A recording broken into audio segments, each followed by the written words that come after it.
정리를 한번 하고 갈까 그냥 갈까 고민을 많이 했는데 22절부터 23절 본문을 읽고 난 다음에 얘기를 진행하도록 하겠습니다. 같이합니다. 그러나 이제는 너희가 죄로부터 해방되고 하나님께 종이 되어 거룩함에 이르는 열매를 맺었으니 그 마지막은 영생이라. 죄의 삭은 사망이요 하나님면 사는 그리스도 예수 우리 주 안에 있는 영생이니라. 이렇게 얘기를 하죠. 이제 6장, 5장, 6장, 7장, 8장에 대해서 우리가 5장과 8장은 뭐에 대한 근거라고 그랬죠? 영화에 대한 확신과 근거다 이렇게 얘기를 했죠. 자, 그러면 이제 그 영화, 그 성화에 이르기 위해서 구원의 확신의 장애물이 되는 죄와 율법에 대한 얘기를 다루는데 죄에 대해서는 6장에 다루고 율법에 대해서는 7장에 다루어요. 그런데 이제 성경은 워낙 깊은 하나님의 말씀이니까 보는 사람마다 좀 다르게 볼 수 있고 다르게 정리할 수 있는데 또 자세히 보면 대동소이해요. 그래서 이제 원래 로마서를 시작을 할 때는 좀 이렇게 크게 넘어가자 이렇게 이제 굵직굵직하게 보자는 생각을 가졌는데 가다가 보니까 또 그게 잘 안 돼. 그래서 로마서 6장을 했고 오늘은 이제 제일 먼저는 서론적인 얘기를 했죠. 무슨 얘기를 했어요?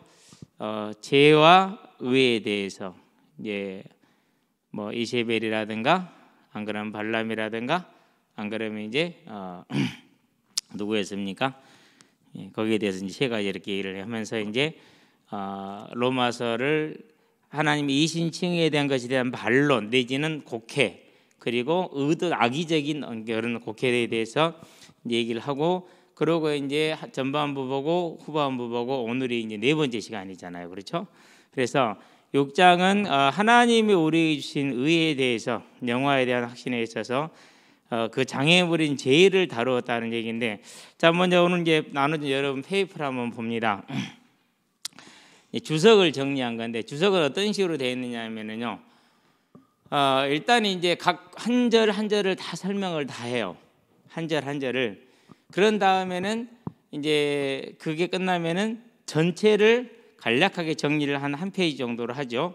그러고 나서는 이제 이렇게 부분별로 나눠 가지고 전부 다 정리를 하고 또 필요한 사항이 있으면은 오늘 같이 이제 성화라든가 이런 게 있으면은 이걸 성경 전체적으로 정리를 하는 거예요. 그래서 주석은 양이 본문 해석보다도 때로는 이 정리된 양이 훨씬 많을 때가 많아요. 보다 보면은요, 이 방대한 양을 어디다 정리를 했을까라는 그런 생각이 들 정도로 신기한데요.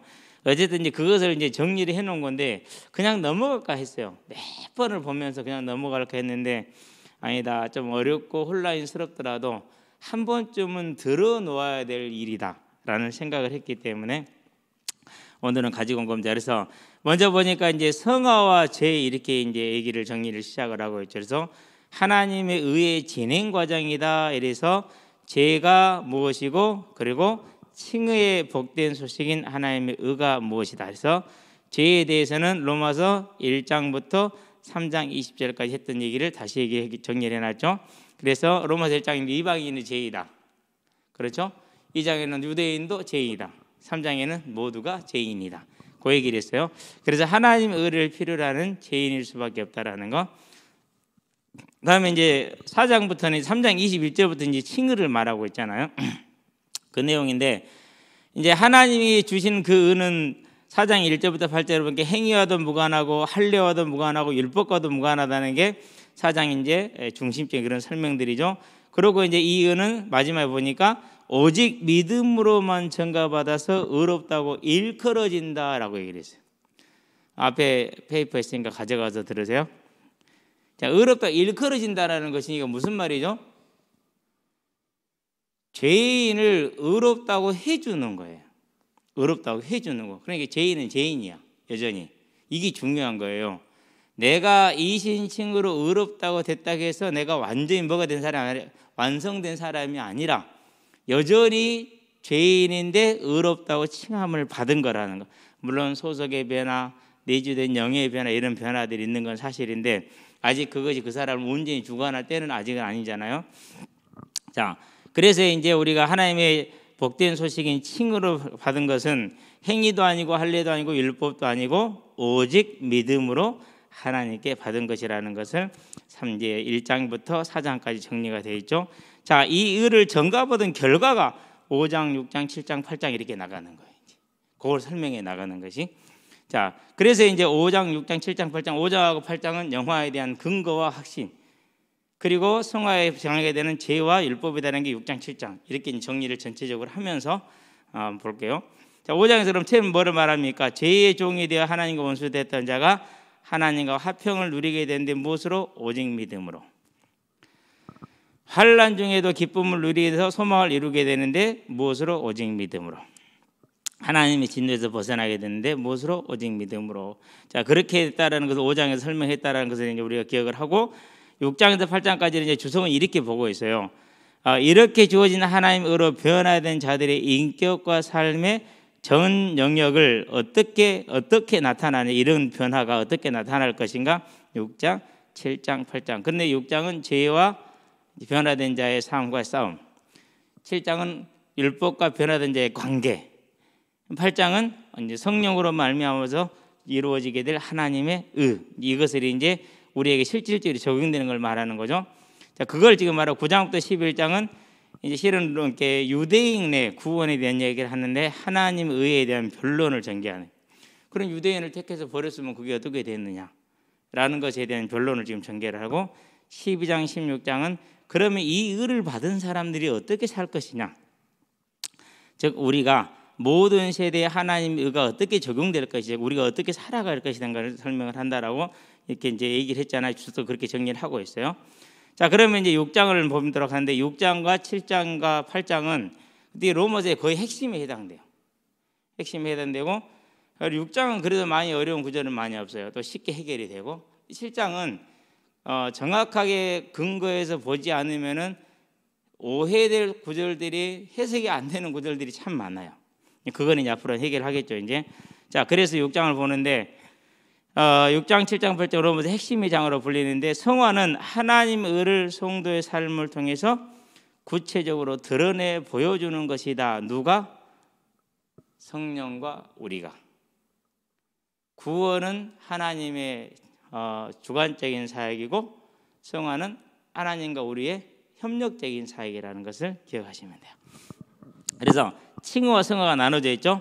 개인과 하나님의 관계 속에서 이례적 선으로 영구적인 효과가 있을 때 칭의예요. 그러나 성화는 하나님과 이웃과 자신 앞에서 믿음을 고백하는데 전생에 걸쳐서 이루어지는 것이 성화죠. 그래서 6장의 주제가 뭐라고요? 이 성화의 방해가 되는 죄에 대한 것이 6장의 주제라는 사실을 알게 되길 바라고, 여기에 대해서 칼빈의 이제 본인의 기독교 강요 상견 14장에서 칭의의 기원과 그 계속적인 전진에 대해서 4종류의 사람을 말했는데 읽어보시면 돼요. 뭐 우리가 다 아는 종류이기 때문에. 자, 그래서 칭의의 순간 죄의 지배에서 죄의 지배와 노예의 해방이 돼요. 그런데 육신이 그 영향에서 완전히 벗어나는 게 아니에요. 완성된 성화를 받은 자들이므로 그것을 세상에 드러나게 하는 영육 간의 싸움 속으로 이제 시작을 하는 거예요. 끝난 게 아니라 새로운 시작이죠. 그것도 실은 누구의 도움을 한다고요? 성령과 우리가 하나 되는데 성령이 주관적인 도움이, 주도적인 도움이 필요하죠.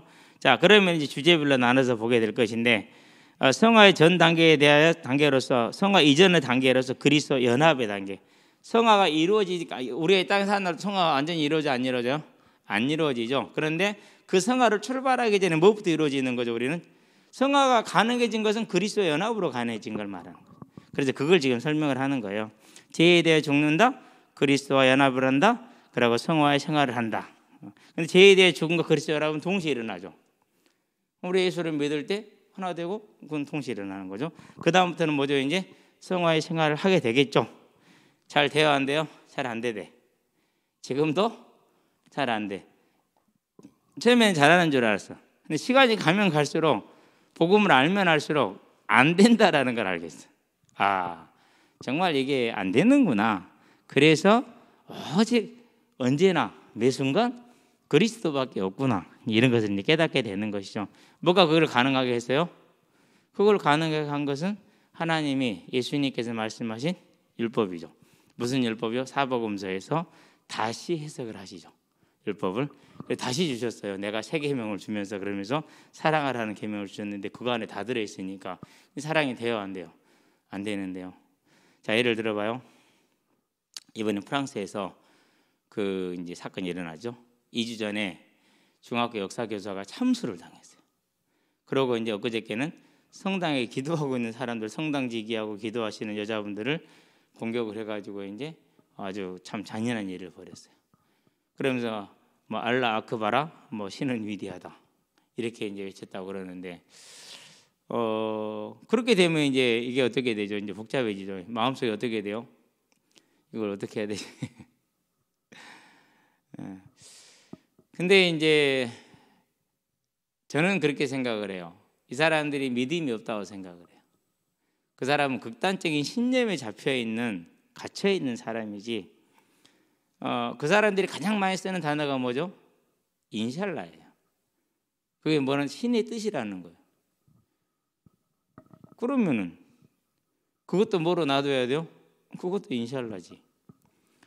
근데 그게 돼요, 안 돼요? 안 돼요. 근데 그걸 알아요, 몰라요? 모르는 거예요. 그래서 신념이라는 거예요, 그것이. 근데 그게 교회 안의 믿음에서도 그게 있을 수 있어요. 내 신념에 잡히면은 다 부정해요. 내 신념과 다른 사람은 다 부정하게 돼 있어요. 그건 믿음이 아니라 그건 신념이에요. 정말 이렇게 믿음과 신념은요, 어떻게 보면 같아요. 그러는데 이렇게 달라요. 뭐가 다르죠? 열매가 달라요. 믿음은 다 품고 수용하고 하나님의 뜻에 맡기고 섬기고 위해서 기도해요. 신념은 다 배제를 해요. 싹 정죄를 해요. 비슷한데 이게 완전히 다른 거예요. 그러니까 저와 여러분들이 이 성화의 생활을 들어간다. 가면 갈수록 뭘 보는 거예요? 아, 나 지금도 죄인이구나. 그리고 영원히 죄인이구나. 뭐밖에 없는 거죠? 그리스도의 대속밖에 없는 거예요. 그 어디를 봐도 이거 외에는 방법이 없어요. 알면 알수록 더욱더 그래요. 그래서 다음 장에 가면은 바울이 뭐라고 그러죠? 오호라 나는 공고한 자로다 이렇게 고백을 해요. 안 된다라는 걸 보면 볼수록 알게 돼 있어요. 그런데 이제 그걸 모르면 이제 나는 다 됐는데 그는 다 안 되지. 자, 그래서 거듭난 자의 새 생활, 세 번째 단계 성화의 생활이죠. 특징은 거룩합니다.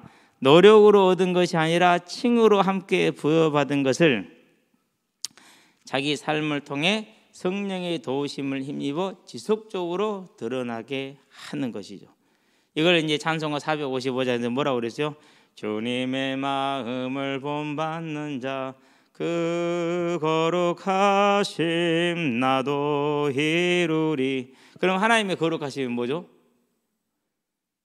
죄인을 책망하지 아니하시고 용서하신 걸 말해. 민수기 20장에 나와 있는 무리바 물가는 무슨 사건? 40년을 하나님의 말씀의 증거를 보고 교육을 받았어. 그러고 40년째 이제 다시 이제 그게 끝났으니까 이전 세대 징계가 끝났으니까 이제 가나안에서 가야 되잖아요. 출발하자마자 뭘 하죠? 40년 전과 동일한 자구 하나 틀리지 않는 불평과 불만을 하죠. 그러니까 모세가 어때요? 지쳤어요. 이제 열받아서 그래가지고 바위를 지팡이로 내리 휘두르 쳐버렸어. 하나님 뭐라고 그러죠? 야, 너 왜 그래? 나는 용서했어. 나는 줄 거야. 그게 거룩하시. 우리는 도저히 수용을 못하는데 하나님은 이 거룩함을 닮아간다는 거예요.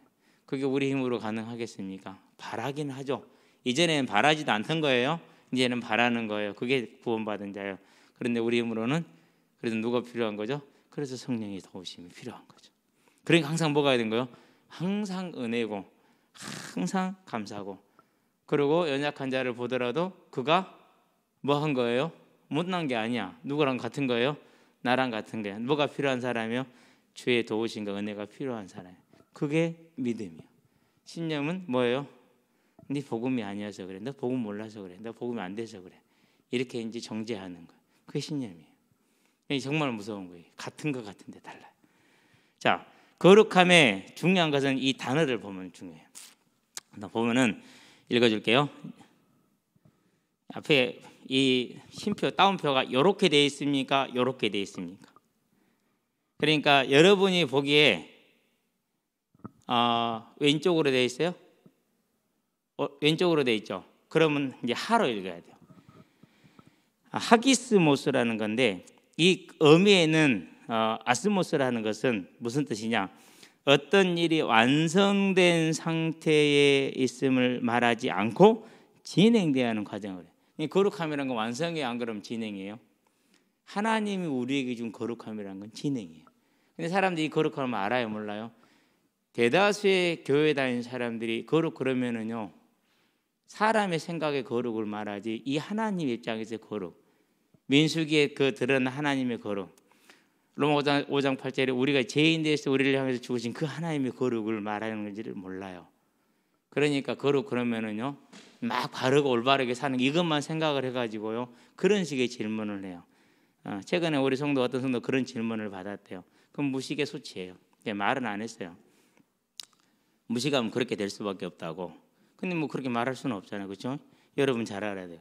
거룩하면 뭐라고요? 이루어져 가는 과정을 말해요. 그러면 뭘 이루어가는 겁니까? 내가 받은 게 있잖아요. 뭘 받았어요? 내가 지금 받고 있는 게 있잖아요. 뭘 받고 있어요? 항상 죄인인데 항상 용서해주고 마치 죄가 하나도 없는 것처럼 자기 자녀를 품으시는 그 하나님의 뭘요? 용서하심. 하늘에 계신 그 상태, 우리는 땅의 존재, 그걸 말하는 거예요. 그것은 우리는 그걸 닮아가길 원하는 것이죠. 그걸 당연한 거예요, 안 그러면 그게 잘못된 거예요? 그건 율법이 아니에요. 그건 당연한 거예요. 물고기가 물 찾아가는 것처럼 참새가 방앗하는 것처럼 너무나도 당연한 거죠. 이런 것을 창조 질서라고 그래요. 근데 모르면 어떻게 되냐고요? 모르면은 이제 정말 틀리게 해석을 하게 돼 있어요. 따라서 성화의 새 생활은 하나의 완성된 상태가 아니라 죄에 대하여 죽음과 동시에 그리스도와 연합이 시작되어서 계속해서 거룩해 가는 과정이야. 아스모스, 진행되어 가는 과정이라는 거 기억하시면 됩니다. 자, 그럼 6장은 이제 구석은 이렇게 분석을 했어요. 같아요, 맥락이. 성화의 근거, 그런 다음에 성화의 실천, 이런 식으로 되어 있죠. 이제. 그럼 성화 근거를 봅니다. 자, 성화의 근거, 성화의 문제가 제기된 배경은 똑같아요. 뭐죠? 5장 20절에 죄가 더하는 곳에 은혜가 넘쳤나니 그러죠. 자, 여러분 처음 구원받을 때도 감격스러워요. 안 그러면 여러분 지금 모태신앙하고 비슷하잖아요. 지금 오늘날 이전하고 그때하고 지금하고 어느 때가 더 은혜가 넘쳐요. 내 죄를 알아갈수록 은혜가 넘치잖아요. 진짜 저는 은혜가 넘치거든요. 그러니까 죄를 보면서 넘치는 거 안 그러면 내가 죄인을 알아서 넘치는 거예요. 죄가 뭔지를 알아서 넘치는 거예요. 요 말을 오해를 하는 거라. 그러니까 그러면 죄를 더 지으면 되겠네. 그게 이세벨이고, 그게 이제 발람이고, 그게 이제 뭐 니골라고 그래. 아까 말한 니골라.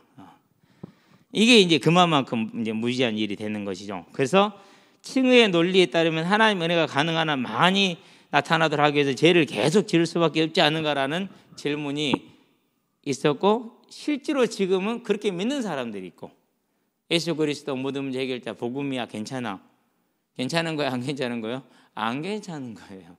그렇지. 진짜로 안 괜찮은 거예요. 근데 그렇게 나가버려요. 그건 뭘 말하는 거예요? 그리스도의 십자가 대속은 죄의 면죄부가 아니에요. 사면장이지 면죄부가 아니야. 우리는 이 그리스도의 대속으로 뭘 하는 거예요? 이제 죄와 싸우는 것이지 죄를 언제든지 면하는 특허장이 아니라는 사실. 그런데 그렇게 얘기를 해요. 그게 항상 교회에 있었고 지금 이 얘기는 그 얘기예요. 그 얘기. 그래서 로마서 6장이 기록되어 있어요. 로마서 6장이. 사람들이 잘 안 보죠. 이에 대한 바울의 답변은 그럴 수 없다라고 분명히 로마서 1장에 못을 박아놨죠. 그리스도와 함께 죄에 죽고 하나님 앞에 살았으므로 더 이상 죄의 지배를 받은 생활을 계속해서는 안 된다. 은혜와 자비를 죄의 구실로 삼거나 그 죄를 합리화하려는 시도를 차단하는 거죠. 자, 성화의 근거 두 번째, 성화의 필요성과 세 가지 비유 이렇게 나와 있어요. 이제 본문을 설명을 하는 거죠. 성화의 필요성은 뭡니까? 당연한 거죠. 그냥 당연성이라 봐야 돼요. 예수 그리스도라 말하면 죄를 향해 가던 삶이 이제 의로 향한 삶을 전환이 되어버렸잖아요. 그러니까 당연히 뭐 하는 거예요? 이제 그 길을 가야지. 다시 돌아서 죄로 갈 수 없잖아요. 성화의 필요성입니다. 성화 필요 없다? 그건 진짜 정말 잘못된 신학이에요. 우리 강은정 목사님 왜 그러시는지 모르겠어요. 제가 배울 때까지만 해도 안 그러셨거든요. 근데 요즘은 그렇게 얘기를 하신다니까 참 곤란해요. 네. 그래서 이 방향에서 애써 탈선하지 않는 한 성령으로 인도되어 하나님의 영광에 이르게 되는 게 성화의 필연성이에요. 자연스러운 것이다. 죄에 거할 때는 죄를 향해서 열심히 달려가죠. 그래서 남자들 모이면 여자들 모이는 건 뭘 자랑해? 서로 죄 자랑하기 힘들어. 누가 더 죄를 더 많이 짓는가? 그걸 자랑한다. 뭐 한례를 들어보면 난 술 몇 잔 뭐 어저께 얼마 마셨어. 그거 아무것도 나는 얼마 마셨어. 예를 들자면 그런 거. 그러니까 서로 그런 자랑하죠. 그렇죠? 군대 가서 군대 얘기할 때 뭐 자랑하죠? 죄 어떻게 지었는가 자랑하죠. 그게 그러는. 근데 이런 삶이 이제 바뀌니까 어떻게 되는 거죠? 이제 의의 삶으로 다시는 그걸 돌아갈 수 없는 게 필요성 당연한 거예요. 세 가지 비유. 자, 연합이다. 첫 번째가 하파야라는 단어이죠. 예수 안에 들어간다. 그래서 들어가서 한 내적인 결합을 말하죠. 세례는 죽음에서 그리스도와 합쳐졌고 부활해서 합쳐졌어요. 그러니까 육신과 죄는 죽었고 뭐가 살았어요? 이제 육신과 영이 새롭게 변화된 그리스도로 변화된. 이걸 연합이라는 거 그걸 때 돼요. 죽음에도 같이 연합됐으니까 뭐에도 같이 연합이 되죠? 부활에도 연합이 되죠. 죽음으로 뭐가 해결됐어요? 죄가 해결됐으니까 뭐가 되죠? 이제 그 죽고 나서 부활한 자는 깨끗한 거예요. 그래서 스코틀랜드에서는 죄인이 죽으면은 어떻게 되느냐면 우리는 그냥 공소권 없음이 되잖아요. 근데 죄인이 죽으면 그가 의롭게 되었다 이렇게 얘기를 해요. 이 연합과 관련해서 실세상을 영어로 그렇게 표현할 정도로 이해가 되죠. 그러니까 그래서 세례 첫 번째 합하였다라는 세례의 비유를 통해서 세례로 합해됐다라는 걸 말한다라는 거고, 세례 받는 자는 죄에 대해 죽고 의에 대해 새로운 생명으로 함께 부활한 것이다. 둘째, 접목. 땡감나무를 가지를 잘라가지고 단감나무 붙이면 뭐가 열리죠? 가지는 땡감나무인데 열매는 단감이 열려요. 왜요? 줄기가 공급하는 줄기가 뭐예요? 그게 단감이라. 그래서 가지는 땡감나무거든요. 근데 이게 땡감나무 가지가 더 강해요. 쉽게 말해서 생활력이 강한 거 한마디로 표현하면. 그러니까 열리는 건 단감인데 훨씬 더 뭐가 열리는 거예요? 크고 단게 열리는 거예요. 그래서 그렇게 접붙임을 많이 해줘요. 원래 것보다. 그래서 항상 그래서 굴러온 돌이 뭐 한다고? 박힌 돌 빼낸다고 같은 원리거든요. 우리가 그렇게 접목이 된 거예요. 그렇게 비유해서 뭘 설명하죠? 이제 성화를 세 가지로 설명을 하고 있죠. 두 번째가 세 번째는 형사소송이에요. 여기 나와 있죠. 이제 피의자 주고는 그 사건은 공소권 없으면 결론이 나게 되죠. 그렇죠? 그래서 우리가 그리스도에 안에서 죽어버렸어. 이게 죄가 이제 우리를 주장해야 못해요? 못하는 거예요. 죽었으니까 공소권 없는 거예요. 이제 비유를 들어서 그런 거지요. 실제로 그렇다는 것이 아니라 죄값이 해결됐기 때문에 그것을 우리에게 의롭다 전가해 준 것은 이렇게 설명이 됐다라는 것. 자, 세 번째 성화의 근거죠. 세 번째는 새로운 삶의 방법이 나오죠. 뭐 그건 읽어보면 돼요. 세속주의를 거절한다. 당연하겠죠. 자기 힘으로 의를 행하려는 것을 이제는 아니로 하나님의 힘으로 하게 살겠죠. 하나님의 구원의 위대하심과 그 풍성함을 알고 하나님께 헌신의 의의 변기, 죄의 변기가 아니라 그렇게 변화가 되겠죠. 자, 그러면은 성화에 대해 이제 설명을 해놨는데 이제까지 해왔더니 다시 한 거죠. 성화와 매튜 헨리가 말하는 것은 여러분 읽어보면 되는데 성화는 읽어봅시다. 자, 예수를 그리스도로 믿을 때 칭으로 중생하게 되어 거룩함을 얻었어요. 얻었지만 우리의 본질적인 성향과 특성과 습관, 행동 등은 크게 달라지지 않을 수가 있어요. 그래서 당황하거나 구원을 의심할 수 있으나 그것 자체가 구원받은 자만의 특징이고 그것은 하나님이 우리의 삶에 일하시기 시작한 증거예요. 그래서 소극적으로는 제약된 성향을 제거하지만은 적극적으로는 힘써서 뭐 하는 건지 그리스도를 닮아가는 삶을 사는 것, 그게 성화다라고 설명을 하고 있죠. 매튜 얘기한 것을 여러분 읽어보면 되겠고, 자, 성화의 과정을 보도록 합니다. 이제 8장까지 설명을 한 번 하고 있으니까는요. 죄의 오염에서 해방이 됐어요. 그리고 그리스도의 장성한 믿음의 분량까지 나가기를 작정을 하죠. 그리스도의 필연적으로 육신의 법과 하나님 법 사이에서 내적인 갈등에 봉착을 하게 되죠. 무슨 갈등입니까? 이제 오호라 나는 공고한 자로다. 의를 행하려고 하는데 의를 행하지는 못하는 삶을 살게 되는 것이니까. 그래서 그런 이제 갈등에 봉착을 하게 되는데 무엇으로요? 생명의 성령의 법에 의해서 거기서 벗어날 수가 있어. 우리 힘으로는 못하지만은 그게 이제 성화의 과정을 설명을 하는데 결국 성령의 초자연적인 역사로만 가능한 것이다. 자, 이렇게 되면 또 뭐가 이제 해결이 되는 거죠. 이제 사람들이 이제 말하는 뭐 이상한 이야기들이 다 해결이 되는 거예요. 우리가 성화를 말하고 거룩을 말한다고 해서 그것이 뭐 사람의 힘으로 율법주의로 이렇게 되는 게 아니고 결국은 뭐로 끝나는 거예요? 결국 우리 힘으로 안 돼요. 알면 알수록 보면 볼수록 자신을 보면 볼수록 아이고야 이거 뭐 사람 되게 틀렸다. 사람 되게 틀린 것도 아니라 사람도 아니도요. 그 은혜를 받아놓고 나는 그렇게 생각을 안 하거든요. 나는 1만 단한테 용서 받았는데 나한테 100데나리온 빚진 사람 용서해야 안 해요? 용서 안 한다니까요. 그럼 우리가 뭐라 하죠? 배은망덕한 놈. 그게 누구예요?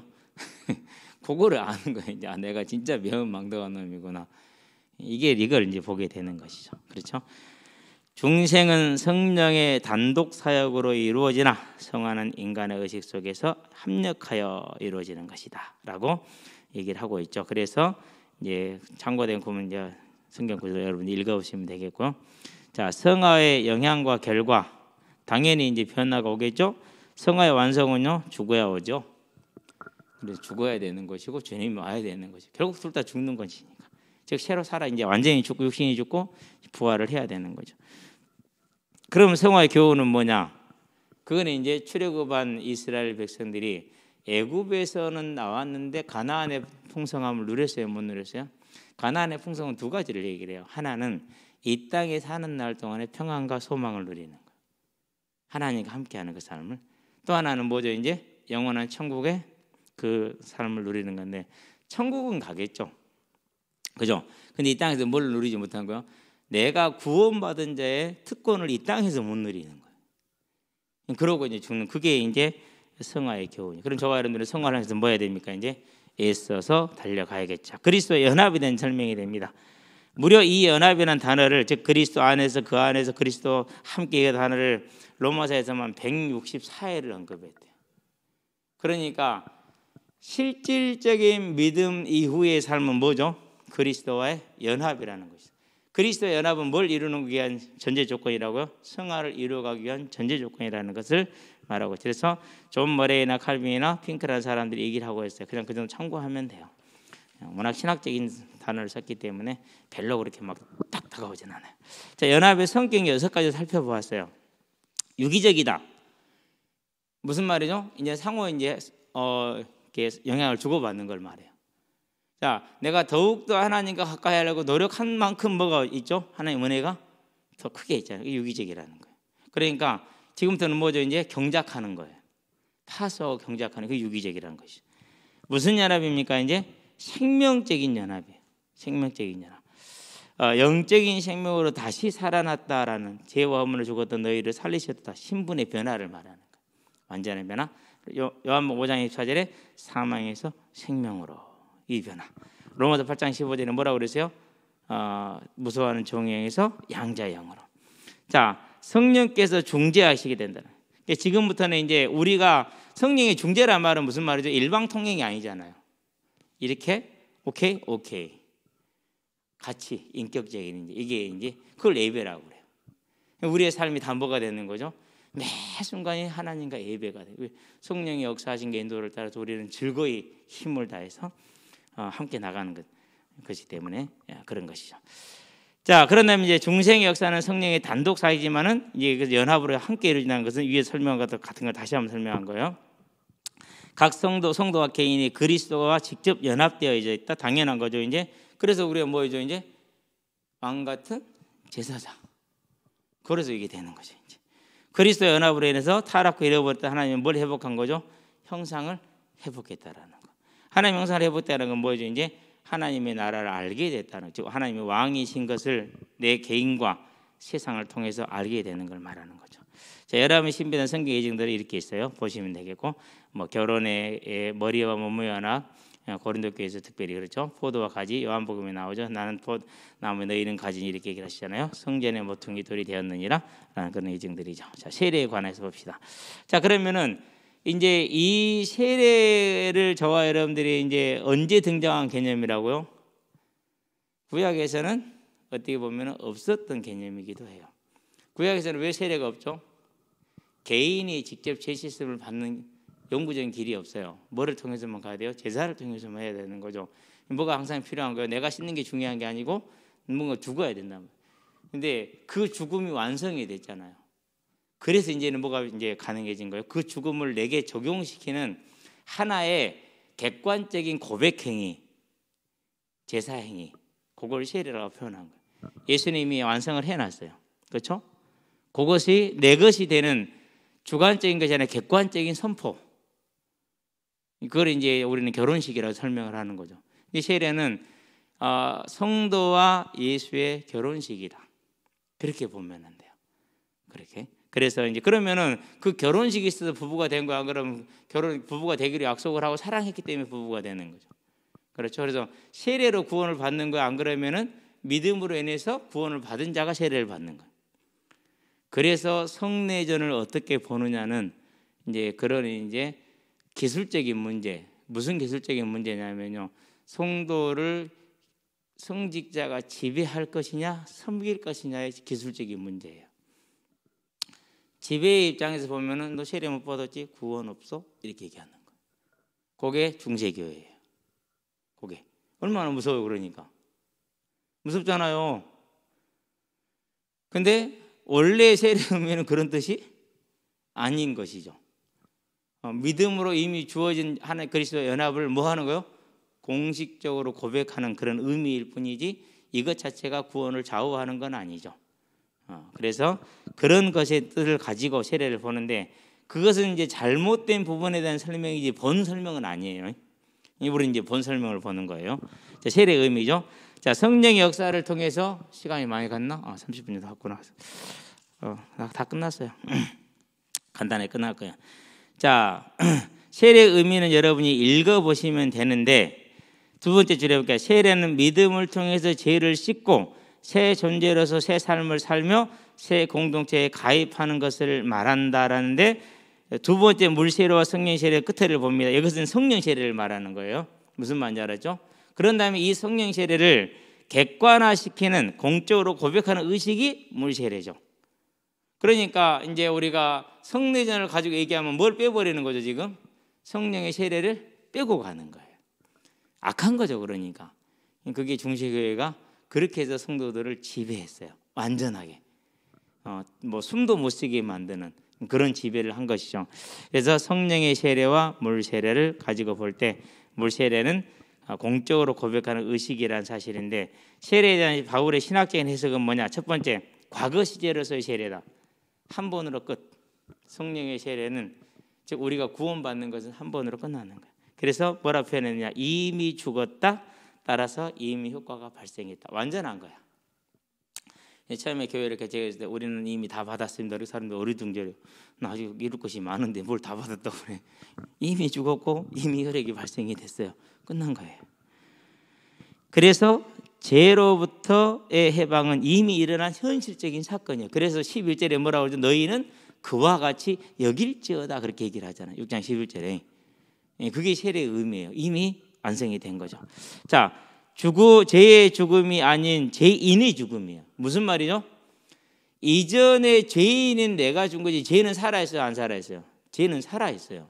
그거 오해하면 안 돼요. 그래서 불법으로 계속 활동을 해야 안 해요? 불법으로 활동을 해. 죄인이 죽었다라는 말은 죄인이 의롭게 됐다는 뜻이에요. 무슨 말인지 알죠? 그래서 다시는 이제 뭐예요? 죄의 지배를 받지 않는 법적인 권리가 생겼다라는 거예요.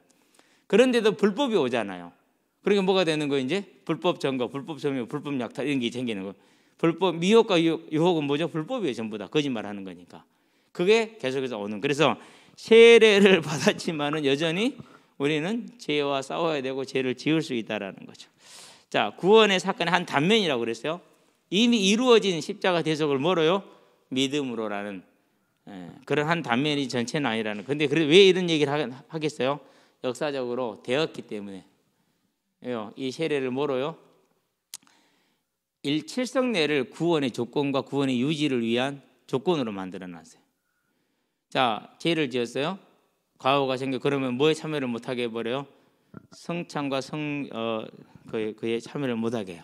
그럼 뭐가 되는 거예요? 이제 그러면 이제 구원에서 떨어진 거예요. 그래서 이렇게 성찬에 참여하는 것을 구원의 조건으로 여기게 만들어 놓은 세례도 마찬가지죠. 그런 식의 이제 그래서 이런 것에 대한 반게 뭐라고 할까 그 트라우마로 실은 이런 말이 나왔어요.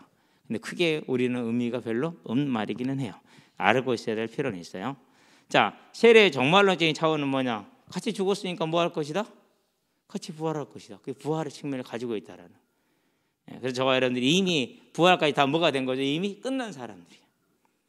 끝난 사람. 그래서 지금 뭐가 필요하다 그랬어요? 인내가 필요하다 그런 거. 끝난 사람들이지만. 자, 그다음에 성화 실천이 나오죠. 이제 그게 이제 오늘 로마서 우리가 지난주에 봤던 부분이죠. 1절부터 11절까지는 죄에 대해 죽었다. 죄가 성도를 주관할 수 없다. 이게 성화의 근거라고 그랬죠. 성화를 이룰 수 있다라는 거죠. 자, 그럼 실천은 어떻게 될 것이냐? 이제 우리를 의의 병기로 드려라. 이게 이제 실천이라고 그렇게 얘기를 했죠. 자, 그래서 노예를 비유를 들었는데 여기다 나와 있지만은 노예보다 순종을 잘 설명할 소재가 없고 또한 3분의 2가 노예였어. 그게 말이 됩니까? 계시 10명이면 6명, 100명이면 6명이 뭐인 거예요? 노예인 거예요. 로마 사회가 그랬어요. 그러니까 제일 설명하기가 쉬운 거예요. 누가 복음을 보면 알아요. 예수님이 다 복음을 설명하는데 항상 다 어떤 상황을 설명을 해요? 그 상황에 처해서 설명을 해요. 그래서 이제 예수라는 영화를 봤었을 때 낙타 상인들이 지나가잖아요. 그때 무슨 설명을 들죠? 낙타가 이제 돈 많은 자가 구원을 받는 낙타가 바늘길 들어가는 것보다 어렸던 그 비유를 들잖아요. 예수님이 그런 식으로 했던 것처럼 바울도 또한 그래서 이 성화의 이제 순종의 비유를 성화 실천에서 순종의 비유를 노예에 들었던 것이라는 거예요. 그런 도편을 여러분 읽어보면 되겠고, 자, 순종의 출발점이 도달점이 뭐다? 의이다. 의는 두 가지가 있어요. 명목상에 우리가 구원받았을 때. 그러면 실제적인 의는 뭐죠? 이제 우리가 삶이 실천하는 거. 그러면 구원받고 그냥 끝난 거야. 안 그러면 이제 변화된 삶을 살아야 되는 거예요. 그게 이제 순종의 출발점, 도달점. 우리는 내가 순종하는 삶을 사는 것은 뭔 삶을 사는 거죠? 이제 성화를 이루는 거룩한 삶을 사는. 그럼 거룩한 삶은 뭐라고요? 우리가 용서받은 거, 그 곧 하나님의 닮아가는 거. 그것이 이제 거기에는 뭐가 다 영과 육이 다 들어가 있는 것이죠. 그렇죠. 그렇게 보면 거룩한 삶이 누구 힘으로는 안 되는 거예요? 예수지만 우리 힘으로는 안 되는 거예요. 자, 순종의 방법이죠. 먼저 드리는 거죠. 의의 병기로. 거절하는 거죠. 뭐요? 죄의 병기로 쓰임 받는 것을 거절하는 것이죠. 이게 이제 6장에서 바울이 설명했던 내용이에요. 그럼 7장 가면 뭘 설명하죠? 이제 율법과 의에 대한 설명을 해요. 율법과 의에 대한. 그래서 분명히 바울은 로마서 3장에서 율법은 뭐라고 그랬어요? 선한 것이다라고 선포를 했어요. 근데 맞아요. 율법은 선한 것이에요. 그래서 여러분들이 시간이 나면 가장 많이 읽을 성경이 어디냐?